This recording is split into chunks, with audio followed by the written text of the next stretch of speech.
हमारे निरंतर भजन में ये बातें बाधा पहुंचा देती हैं। अगर हमारी कोई निंदा कर रहा है तो हमें आनंदित होना चाहिए, हमारा परमार्थ मार्ग साफ हो रहा है। ध्यान रखना, हमारा परमार्थ मार्ग जो बाधित होने वाला था उसकी निंदा से कट गया। आए हुए बुरे प्रारब्ध को नष्ट करने के लिए ये जो हमारी प्रभु निंदा कराते हैं, बहुत कृपा है छुपी हुई इसमें, उसे हमें भोगना पड़ता, सड़ना पड़ता। आपका लक्ष्य प्रभु है तो आप में सबको प्रभु को देखना होगा। सब में कोई भी बाधा नहीं पहुंचा सकता। जो दूसरे का तनिक भी अहित सोचता है, उस दूसरे का अहित हो या ना हो, तुम्हारा उसी क्षण से अहित शुरू हो गया, उसी क्षण से तुम्हारा हानि शुरू हो गया। तो अधिक नींद लेना, इस पे शासन करो यदि भगवत प्राप्ति करना चाहते हो। आपकी दिनचर्या में सोने का आपका ठीक समय होना चाहिए। देखो अपने लोगों में अगर ये विघ्न है, अधिक बोलना, तो दो बातें आ ही जाएंगी, किसी की स्तुति और किसी की निंदा, किसी के गुण का वर्णन और किसी के अवगुण का वर्णन। ये आपके भजन में बाधा पहुंचा देगा। एक महीने में अगर कस के एक बार गुस्सा आ गई तो एक महीने का भजन ढक जाएगा, वो भागवतिक तेज प्रकाशित नहीं हो पाएगा। पहली है अपने जीवन में जांच कर लेना, इष्ट से गुरु से विमुख करने वाले पुरुषों का या स्त्रियों का या विषयों का किसी भी तरह से हम संग न करें। पहली बात, आराध्य देव गुरुदेव के वचनों में अविश्वास पैदा कर दे, हमारी भक्ति को बाधित कर दे, चाहे वो स्त्री शरीर हो, चाहे वो पुरुष शरीर हो, चाहे वो कोई विषय ही क्यों ना हो, हमें उससे संपर्क नहीं रखना। भगवद विमुख करने वाले पुरुषों का संग नहीं करना, पहला लक्षण है। अगर वो कोई है हमारे जीवन में तो हमारा भजन बाधित हो जाएगा। हमें संग नहीं करना, समझना है, हमें संग नहीं करना। मान लो भगवत मार्ग में विरक्त हैं तो, पर जो गृहस्थ है भजन करके भगवत प्राप्ति चाहता है, परिवार में अलग अलग उद्देश्य वाले, अलग अलग भाव वाले हैं, भिन्ने भिन्ने मति, अलग अलग मति वाले हैं। अब वो कैसे भजन करे? अपने को संपर्क नहीं रखना, अपने को जो कर्तव्य पालन करना वो करना, लेकिन हमको उनकी बात नहीं सुननी, उनका संग नहीं करना, उनका चिंतन नहीं करना। अगर इतनी चतुराई नहीं तो फिर भजन बाधित हो जाएगा। जासे होए स्नेह राम पद एतो मतो हमारो, जिससे प्रभु के चरणों में प्रेम हो, ये सबसे बड़ा मत है। गोस्वामी तुलसीदास जी कह रहे हैं हमारे आराध्य देव गुरुदेव इनमें अश्रद्धा पैदा करवा दे। आराध्य देव का नाम, आराध्य देव की लीला, आराध्य देव का गुण महिमा धाम जो गुरुदेव से प्राप्त हुआ है, उसमें हमारी अरुचि करवा दे। इससे बड़ा शत्रु और कौन हो सकता है? क्योंकि लौकिक शत्रु तो हमारे देह को नष्ट कर देगा, लेकिन ये शत्रु तो हमारे आराध्य देव के संबंध को ही नष्ट कर रहा है, ये तो हमारे परमार्थ को ही नष्ट कर रहा है। सबसे पहला इन 20 विघ्नों में आराध्य देव गुरुदेव के प्रति अश्रद्धा अरुचि पैदा करवा दे। ऐसे बहिर्मुख कुसंगी का संग नहीं करना, चाहे वो स्त्री शरीरधारी हो, चाहे वो पुरुष शरीरधारी हो, या कोई विषय ही क्यों न हो। जिस विषय के सेवन से आराध्य देव गुरुदेव के प्रतिकूल आचरण बन जाए, हमें वो विषय सेवन नहीं करना। दूसरा, अधिक बोलना। मननशील महात्मा को ज्यादा बोलने का अवसर नहीं है। प्रायः आप देखना भजनानंदी उपासक मौन व्रती मिलेंगे। एक होता है जड़ मौन और एक होता है विचार मौन। उपासक को विचार मौन रहना ही चाहिए। आवश्यक है तो उत्तर दे दिया कम शब्दों में, अनावश्यक बात बोलनी ही नहीं है। कोई चाहे नाराज हो या प्रसन्न हो, हमें इससे मतलब नहीं। हमें अपने सिद्धांत से चलना है। बैठ करके गप्पे नहीं मारनी, कम शब्दों में उत्तर दीजिए और मनन परायण रहकर हर समय अपने आराध्य देव का नाम मंत्र चल रहा है। अधिक बोलना ये भजन में बहुत बड़ा विघ्न पैदा कर देगा। कैसा? सबसे अधिक पाप वाणी से बनता है, क्योंकि हम इसे समझ ही नहीं पाते हैं। किसी की भी निंदा करने में जो हमें पाप बनता है वो बहुत बड़ी गठरी होती है। पर निंदा के किएते आवत नहीं कछुआत, मूर्ख पर्वत पाप को ले चल अपने साथ। बड़ा भारी पहाड़ पाप का रख लिया। और भजनानंदी उपासक को ये समय कहाँ है किसी के विषय में बोलने का। पर देखो अपने लोगों में अगर ये विघ्न है अधिक बोलना, तो दो बातें आ ही जाएंगी, किसी की स्तुति और किसी की निंदा, किसी के गुण का वर्णन और किसी के अवगुण का वर्णन। ये आपके भजन में बाधा पहुंचा देगा। अधिक बोलने से मिथ्या भाषण निकल जाएगा, अधिक बोलने से किसी की निंदा निकल जाएगी, ये आपके लिए हानिकारक होगा। तीसरा है नवीन नवीन भोगों को भोगने की इच्छा रखना। आज ऐसे भोजन बनाया जाए, आज ऐसे किया जाए, आज ऐसे किए, किसी भी इंद्रियजन्य भोग को नवीन नवीन प्रक्रिया से भोगने की इच्छा रखना, ये भजन के लिए बहुत हानिकारक है। शरीर के प्राण पोषण के लिए ही हमें केवल अन्न जल आदि का आवश्यक ग्रहण करना होगा, जिससे हमारा शरीर भजन मार्ग में सहायता दे, बस। चौथा, अधिक सोना।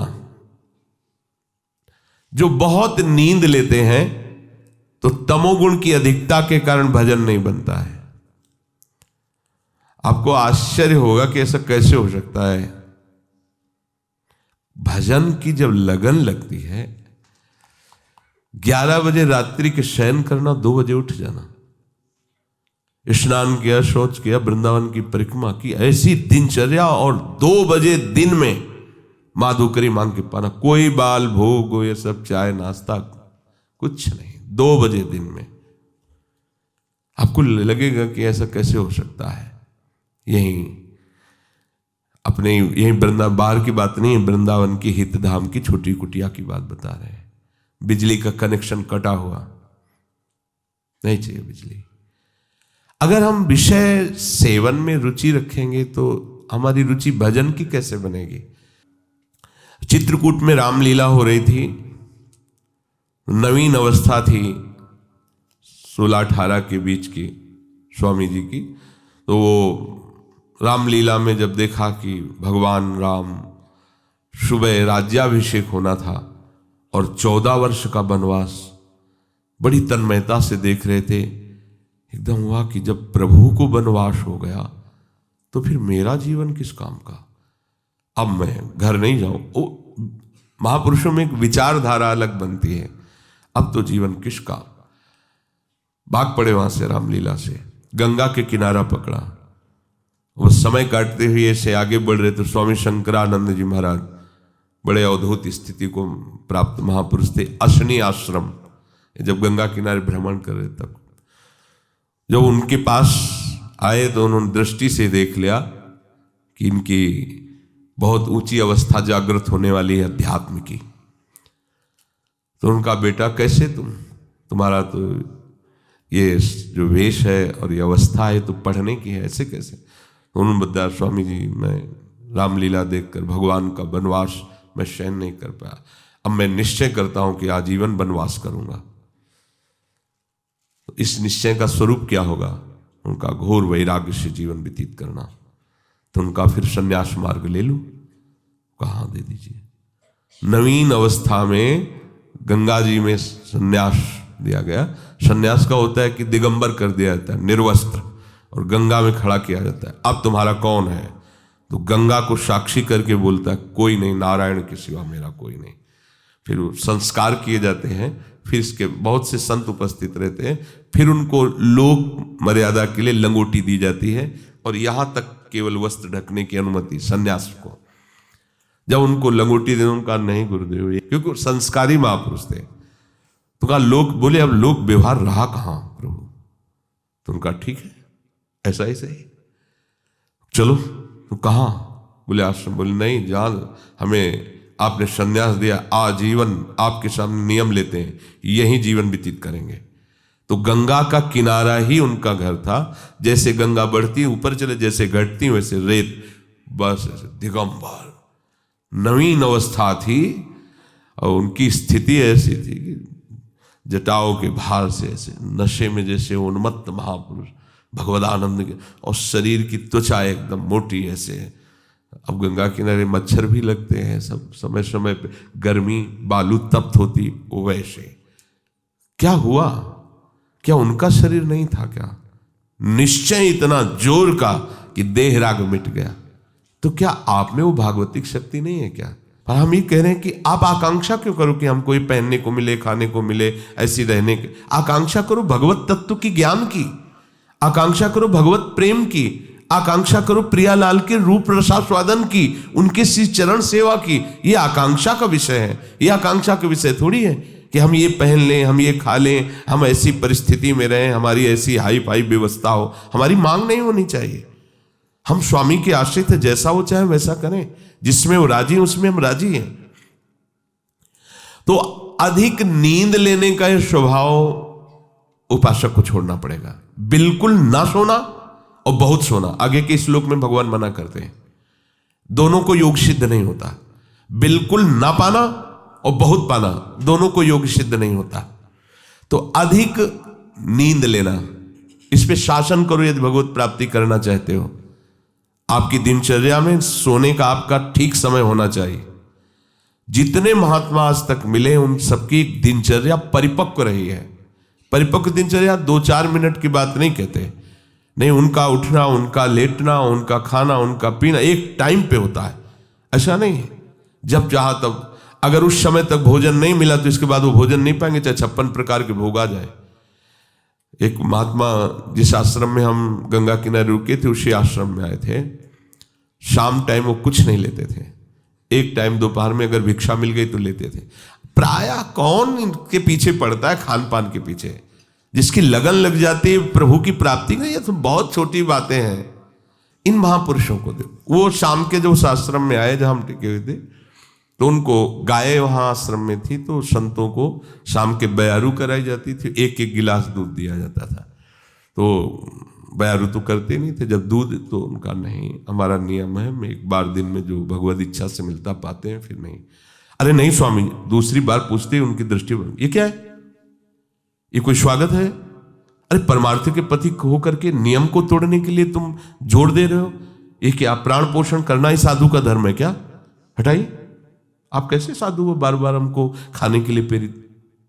डांट दिया, अपने खुशी हो जाएंगे, दूध दे रहे हैं गाय का, भाई इतना प्यार कर। प्यार नहीं देखा जाता, अपना लक्ष्य देखा। आप कितना आराध्य देव से प्यार करते हैं? हमें विषय सेवन के लिए कोई प्यार दे तो इसे प्यार कहते हैं क्या? आराध्य देव के चरणों जासो हो सने राम मत, राम पद ए तो मतो हमारो। और छठा है उपासक होकर हंसी मजाक गंदी करना। उपासक भी हंसते हैं अपने आराध्य देव की, अपने उपासना की, उपासक जन मिलकर वार्ता। ऐसा नहीं कि संसारिक उनको कॉमेडी उनको सुन के हंसना पड़े, उनको प्रोग्राम देखना पड़े कि हाँ चल रहा है कॉमेडी को हम हंस रहे हैं। ये साधना है क्या? हंसने के लिए तुम्हें तो प्रियालाल बहुत है, हास परिहास रसिका। या उपासक जन आपस में बैठ करके भगवत वार्ता, पवित्र वार्ता से विनोद, नहीं तो विनोद की ठौर कहाँ है? बिल्कुल नारायण हरि भजन में पाचो न सुहात, विषय भोग निद्रा हंसी जगत प्रीति बहुबात। तो हंसी मजाक करना ये उपासक का भजन का विघ्न है, ऐसा न करें। सातवां है अपने रिश्ते नातेदारों के प्रति आसक्त हो जाना, जैसे स्त्री पुत्र और भी जो संबंध है इनमें आसक्त। भजन नहीं बन पाएगा। सबकी ममता ताग बटोरी, मम पद मन ही बांध पर डोरी। आठवां है क्रोधी स्वभाव बना लेना। जरा से कोई बात करे तो बस एकदम गुस्सा हो जाए। नहीं नहीं, आप भजन करने वाले हो। कभी कभी किसी की प्रतिकूल चेष्टा, अब जैसे आप परमार्थ में चल रहे हैं, किसी को परमार्थ संबंधी ही आप सावधान कर रहे हैं, वो आपके सामने ही प्रतिकूल आचरण कर रहा है, आपको गुस्सा नहीं होना है। ये आपकी भी तो परीक्षा हो सकती है। भगवान आपको भी तो देख रहे हैं कि आप उपदेश ही केवल देते हैं या आपके भी जीवन में कुछ है। इसलिए आप खुद देखो आपके जीवन में क्या है। उस समय आप प्रशांत आत्मा विवेक के द्वारा अगर कहीं भी स्फुरण हो रहा है क्रोधात, तो उसे शांत कीजिए। वो क्रोध दूसरे का अहित करेगा कि नहीं करेगा, पर आपका अहित हो जाएगा, आपका हृदय अपवित्र हो जाएगा, आपके हृदय में जलन पैदा हो जाएगी। क्रोध रूपी विकार भजन को बहुत ज्यादा ढकता है। पूज्य श्री पाद उड़िया बाबा जी महाराज, 1 महीने में अगर कस के एक बार गुस्सा आ गई तो 1 महीने का भजन ढक जाएगा, वो भागवतिक तेज प्रकाशित नहीं हो पाएगा। और 12 बार साल में गुस्सा आ गई तो पूरे साल का भजन ढक गया। और यहाँ दिन में 12 बार आ जाता होगा गुस्सा। ये ऐसा कैसे, ये ऐसा कैसे? गुस्सा नहीं करनी, क्रोध नहीं आने देना अंदर से। नवा है हिंसा करना। हिंसा वाणी से भी होती है, मन से भी होती है और शरीर से भी होती है। जो भगवत मार्ग का पथिक है सावधान रहता है, शरीर से तो हिंसा मुश्किल ही बनती है। किसी भी जीव को कष्ट देने का स्वभाव होने वाला साधक कैसे हो सकता है? किसी भी जीव को पीड़ा देने वाला कैसे साधक हो? परमार्थ का पथिक वो हो ही नहीं सकता, वो तो नाटकबाजी है। किसी भी जीव को शरीर से पीड़ा कैसे दे सकता है? वो नहीं दे सकता। बड़ी सावधानी रखने की जरूरत है। किसी भी जीव को नहीं। सांप मारो मारो मारो, बिच्छी मारो, कुछ को देखते छिपकली ऐसे भयभीत हो जैसे मगरमच्छ हो छिपकली, हाँ उसको निकाल के मार, ये सब बिल्कुल सावधान। बाबा श्रीधर जी महाराज काली दे 10-12 छिपकली मच्छरदानी में ऊपर, मच्छरदानी ऐसी मच्छर के हाथ 10-20 जगह से डाल सकते हो, ऐसी मच्छरदानी लगी थी। क्या रात दिन भजन में डूबे हुए। वो ऐसा नहीं था कि वो छिप जो जाते थे अपने लोग। तो आपका लक्ष्य प्रभु है तो आप में सबको प्रभु को देखना होगा। सब में प्रभु, कोई भी बाधा नहीं पहुंचा सकता। सेनपुर में आपको मतलब ये बात ऐसा लगेगा कि शायद अत्युक्ति करके कही जा रही हो। जैसे काले चींटे घूमते ना, ऐसे भूरी और काली बिच्छी घूमती थी शाम के, और एक से एक कोबरा, किंग कोबरा, बड़े बड़े सांप, क्योंकि गंगा का किनारा, भीषण जंगल। और एक पंजीरी बाबा, बूढ़े बाबा उधर रहते थे और दूसरे हम वहां थे। और वो कान के बहरे थे कि हल्ला बचाओ तो सुनाई न दे। अब केवल भगवत आश्रय ले ही तो और क्या वहां रह सकता है। बस दृढ़ निश्चय था कि अगर संयोग है तो काटेगा, नहीं तो नहीं काटेगा। तो बहुत समय तक रहने पर कभी बिच्छी ने नहीं मारा, कभी सांप ने। ऐसे आसन में बैठे हुए और ऐसे सांप जा रहे हैं, ऐसे बिचखा पर सांप। उल्लुओं की आवाज तो ऐसे जैसे कोई संगीत गा रहा हो। 14 राग से उगाता है उल्लू, 14 प्रकार की आवाज होती हो। हर आवाज में एक भय उत्पन्न हो। गंगा जी के किनारे तो प्रतिध्वनि भी होती थी उसकी। अंधेरा, न कोई लाइट, न कुछ, केवल प्रभु ही प्रभु, मंत्राकार वृत्ति। अरे जो पीछे संत महात्मा इसीलिए ऐसे स्थानों का चयन करते थे। अन्य आश्रय नहीं, केवल भजन ही करना पड़ेगा, दूसरा उपाय नहीं है। जो दूसरे का तनिक भी अहित सोचता है, उस दूसरे का अहित हो या ना हो, तुम्हारा उसी क्षण से अहित शुरू हो गया, उसी क्षण से तुम्हारा हानि शुरू हो गया। 10वां है काम विकार। ये चाहे कर्म मार्ग का पथिक हो, कर्मयोग, भक्ति योग, ज्ञान योग, ये तीनों मार्गों में अपना एक छत्र, बाधा का राज्य उपस्थित करता है काम। ये छोटी मोटी शक्ति नहीं। चाहे ज्ञान मार्ग में हो, चाहे कर्मयोग मार्ग में हो, चाहे भक्ति योग मार्ग में हो, ये ऐसा भागवतिक सैनिक है कि हर जगह इसका प्रवेश है, विघ्न पहुंचाने की इसमें ताकत है। इसीलिए सब इससे डरते रहते हैं। अगर इससे डरते रहोगे तो निर्भय हो जाओगे, और इससे डरना बंद कर दोगे तो फिर डर तुम्हें कभी छोड़ेगा भी नहीं। ध्यान रखना, यही डर ही डरपि हरिवंश हित। महाप्रभु कह रहे डरते रहो। ना जानो छिनंत कवन बुद्धि घटई प्रकाशित, छुटी चेतन जो अचेत तेऊ मुनि भय विश्वासित। महाप्रभु कह रहे हैं डरते रहो, ये बात से डरते रहो। एक संत भगवान कह रहे थे काला सर्प काट ले तो उसका उपचार हो सकता है, लेकिन ये काम अपना अधिकार हृदय पे कर ले, ये डस ले, इसका उपचार नहीं हो सकता। ये ऐसा जहर है कि वो लहरें लेते रहो, पूरा जीवन वो नशा चढ़ा रहेगा उसका, और जैसे जैसे आपकी आयु कम होती जाएगी, मतलब अवस्था शरीर की बढ़ती जाएगी, आयु कम, वैसे वैसे और बढ़ता जाता है। जैसे जैसे आपकी शरीर शक्ति क्षीण होती, वैसे ही वासना और रंग लाती, क्योंकि दुर्गति करना है ना। इससे चाहिए कि भगवान नाम और भगवत आश्रय के बल से इस विकार को सह कर शांत किया जाए। जितना आप सहनशील होगे उतने ये शांत होता चला जाएगा। 11वां, अपनी निंदा होने पर सहन न करना। ये भजन में बाधा है। जब अपनी निंदा हो तो आनंद मनाना चाहिए अंदर से, कि जो हमें प्रारब्ध भोग भोगना था दंड रूप में, वो निंदा करके उसको नष्ट कर रहा है, बड़ी कृपा हुई। अंदर से इस बात को समझिएगा। अगर हमारी कोई निंदा कर रहा है तो हमें आनंदित होना चाहिए, हमारा परमार्थ मार्ग साफ हो रहा है। ध्यान रखना, हमारा परमार्थ मार्ग जो बाधित होने वाला था उसकी निंदा से कट गया। बहुत बड़ा प्रभाव है। बिना भोगे तुम्हारे प्रारब्ध का नाश करा दे, वो निंदक है, इससे बड़ा कोई हमारा सहयोगी नहीं है।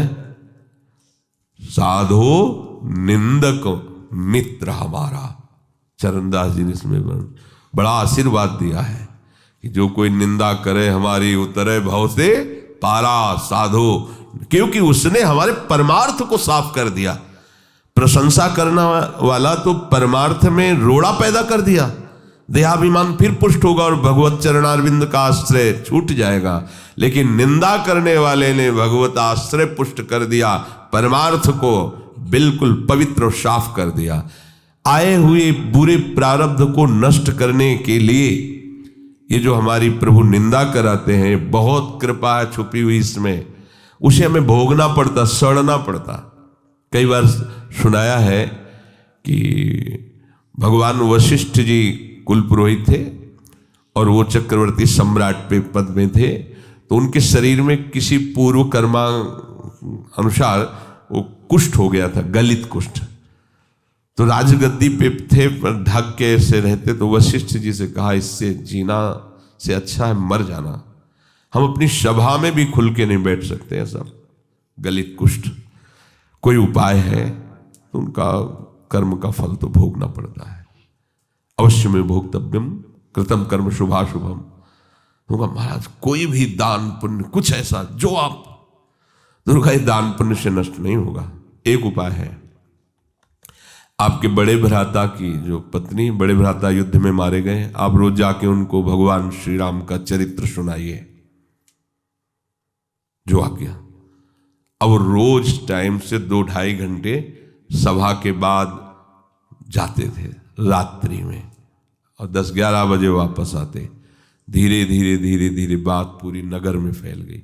सब लोग निंदा करने लगे, देखो वैसे ही भोग भोग रहा है कुष्ठ का, और ये कितना दुराचारी है कि माँ के समान पवित्र भाव जिसमें रखा जाता है बड़े भ्राता की पत्नी, अब बड़े भ्राता तो युद्ध में पधार गए, तो देखो रोज रात्रि में उनके यहाँ जाता है। अब कुष्ठ खत्म होना शुरू हुआ।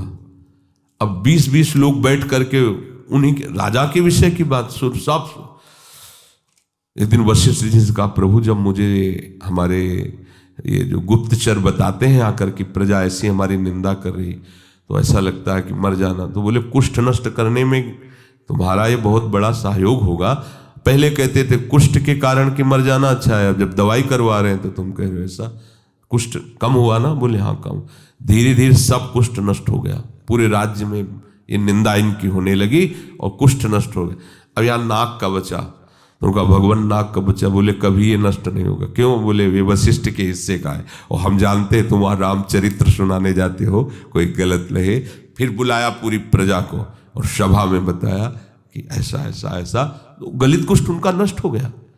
ये जो हमारी निंदा करने वाले हैं, ये जो हम केवल भोग कर ही उसका समन होता, उस पाप को, उस अपराध को अपनी निंदा जिह्वा से, संतों ने कहा माँ से भी ज्यादा ये दुलार करते हैं। माँ तो हाथ से मल साफ किया होगा, ये हमारे उस कर्म जनित मल को वो जिह्वा से साफ कर देते हैं निंदा करके।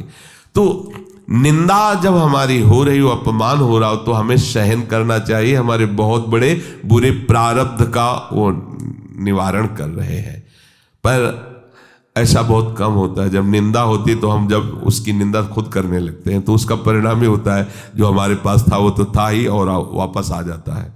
पर निंदा के किए थे आवत नहीं कछुआत, मूर्ख पर्वत पाप को ले। हमें दूसरे की निंदा नहीं करनी, पर अपनी निंदा हो तो आनंद पूर्वक सहना है। किसी से कहना भी नहीं कि वो हमारी निंदा करता है, नहीं, जो पूरा काम होना है उसमें घाटा पड़ जाएगा। परम लाभ की बात है, ध्यान देना। पर ये सहल नहीं होती बिल्कुल, और ये बिल्कुल निर्मल कर देगा आपको। निंदक नियरे राखिए आंगन कुटी छवाए, बिना साबुन पानी बिना निर्मल करे सुहाए। कह रहे ज्यादा दूर मत रखो, सीधे आंगन में रखो, जिसे निकलते बैठते हो तुम्हारे कान में निंदा पड़े। अगर कहीं भगवान ऐसी पवित्र व्यवस्था कर देते हैं कि कोई निंदा करे तो उसका विरोध कभी न करे, चुप रहे। यद्यपि बहुत कड़वी दवा है। वो तुम ऐसा कह रहे थे, अरे वो क्या पापी पुरुष हैं इसीलिए संतों पर दोष लग। बिल्कुल मत बोलो, ले तो सब घाटा हो जाएगा दवा में, फिर वो उतनी सामर्थ्य नहीं रह जाएगी आपका जो रोग नष्ट होना है। शांत चुपचाप सह जाओ। जैसे कोई कहे कि वो ऐसी निंदा कर रहे थे, हाँ तो इसी लायक हम ही है ना, राधा राधा, आगे बढ़ो, अपना काम बन रहा है। श्री जी कितनी कृपालु है, बिना भोगे हमें निर्मल करके आगे बढ़ा रही।